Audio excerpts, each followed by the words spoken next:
Audio Jungle. Assalamualaikum warahmatullahi wabarakatuh. Perkenalkan, saya Linda Novitasari dari kelas Biologi 3 2019 dari Universitas Islam Negeri Raden Fatah Palembang. Di sini saya akan melakukan sebuah praktikum mengenai pembedahan ikan mas atau Cyprinus scorpio. Baiklah, di sini saya akan menunjukkan alat dan bahan praktikum yang akan saya gunakan. Yang pertama, ada sarung tangan latex. Yang kedua, ada talenan atau pengganti dari styrofoam. Ketiga, ada cutter yang tajam. Keempat, ada pinset. Kemudian ada pisau. Dan terakhir ada gunting. Setelah itu, bahan yang saya gunakan ialah satu buah ikan mas atau Cyprinus scorpio. Baiklah, adapun tujuan dari praktikum yang saya lakukan itu yang pertama untuk mengetahui karakteristik dari Cyprinus scorpio, kemudian menunjukkan adanya sistem pernapasan, sistem saluran pencernaan pada Cyprinus scorpio, kemudian untuk mengetahui sistem peredaran darah, mengetahui sistem saraf dan otot pada Cyprinus scorpio, dan terakhir untuk mengetahui urogenitalis pada Cyprinus scorpio. Cyprinus scorpio merupakan ikan yang dapat tumbuh hingga mencapai panjang 120 cm dengan berat mencapai 60 kg. Ikan mas memiliki ciri-ciri mata yang kecil, bibir tebal, dua sungut di sudut mulut, dan sisik yang besar. Warna ikan mas sangat bervariasi, di antaranya adalah hijau zaitun, perak keemasan, dan juga kuning. Audio Jungle. Pembedahan ikan mas dimulai dari bawah anus atau dari belakang anus. Audio Jungle.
Sistem pencernaan pada ikan dimulai dari mulut, kemudian masuk ke rongga mulut, setelah itu ke faring, ke dalam esofagus,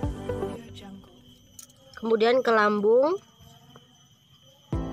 Setelah ke lambung, dia ke pylorus, kemudian ke usus. Ususnya letaknya di sini ya. Kemudian ke rektum, dan terakhir ke anus. Pernapasan ikan mas dimulai dari mulut, kemudian masuk ke rongga mulut, setelah itu ke dalam esofagus, dan terakhir ke insang untuk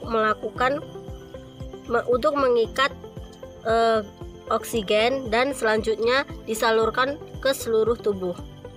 Sistem sirkulasi atau sistem peredaran darah. Sistem sirkulasi pada ikan mas merupakan sistem sirkulasi verbal karena hanya dilakukan satu kali, dimulai dari jantung. Jantung terdapat di sini. Setelah dari jantung kemudian diedarkan ke seluruh tubuh. dan mengandung oksigen. Oksigen ini diedarkan ke seluruh tubuh. Dalam proses sirkulasi terjadi pertukaran gas di mana karbon dioksida akan dibawa ke insang. Ini insang pada ikan mas. Jantung ikan hanya ada satu dengan satu serambi dan satu bilik. Saraf adalah organ yang paling dulu dibentuk dari lapisan terluar yang berfungsi sebagai penghubung. Selanjutnya, sistem otot. Sistem otot yang saya tunjukkan merupakan otot yang berada pada sirip ekor yang mempunyai kumpulan otot lateral yang dihubungkan oleh otot pada bagian dasarnya. Otot ekor berfungsi untuk menggerakkan yaitu dorsal flekor dan plantar flekor, dan mengembangciutkan seperti kipas yaitu flekor interfilamental di antara jari-jari sirip. Organ dalam pada ikan mas: mulut, kemudian terdapat insang, kemudian di bawah insang ada esofagus, ada faring, kemudian jantung, empedu,